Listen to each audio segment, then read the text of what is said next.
penyidik Satreskrim Polres Payakumbuh menggelar rekonstruksi kasus penganiayaan terhadap seorang mama yang dilakukan oleh kemenakannya sendiri. Rekonstruksi yang dilakukan di rumah korban Nasir itu dikawal ketat aparat kepolisian.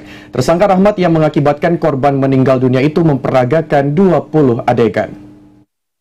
Puluhan personel kepolisian mengawal ketat proses rekonstruksi kasus pencurian dengan kekerasan yang terjadi 17 Agustus lalu. Dari peristiwa itu, korban Nasir meninggal dunia diduga akibat dipukul bagian kepala dan wajah menggunakan potongan kayu yang ditemukan tersangka Rahmat di halaman rumahnya.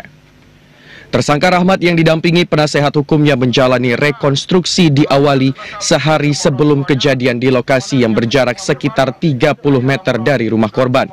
Selain penasehat hukum tersangka, juga hadir jaksa penuntut umum, anggota Polsek, serta ratusan warga sekitar yang ingin melihat dari dekat proses rekonstruksi.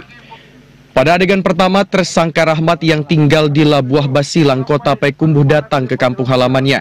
Sebelum melakukan aksi pencurian dengan kekerasan, ia bermalam di dalam mobil milik kenalannya sambil memikirkan aksi pencurian. Keesokan harinya pada subuh hari ia masuk ke rumah korban Nasir untuk mencuri ponsel dan uang tunai.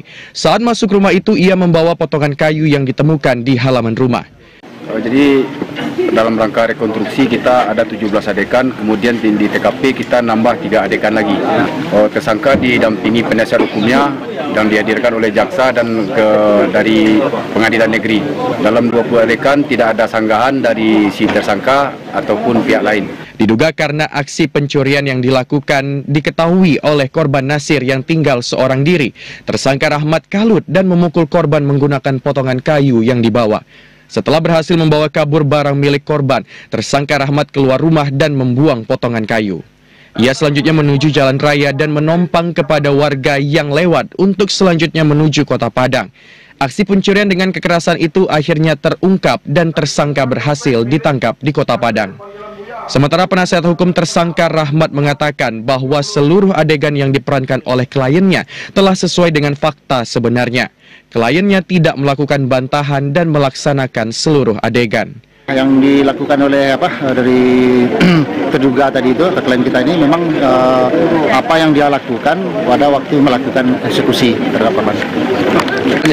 Usai pelaksanaan rekonstruksi, tersangka Rahmat dibawa ke mobil di bawah pengawalan ketat petugas. Proses rekonstruksi berjalan dengan aman. Dari Kota Payakumbuh, demikian laporan Edward, TVRI Sumatera Barat.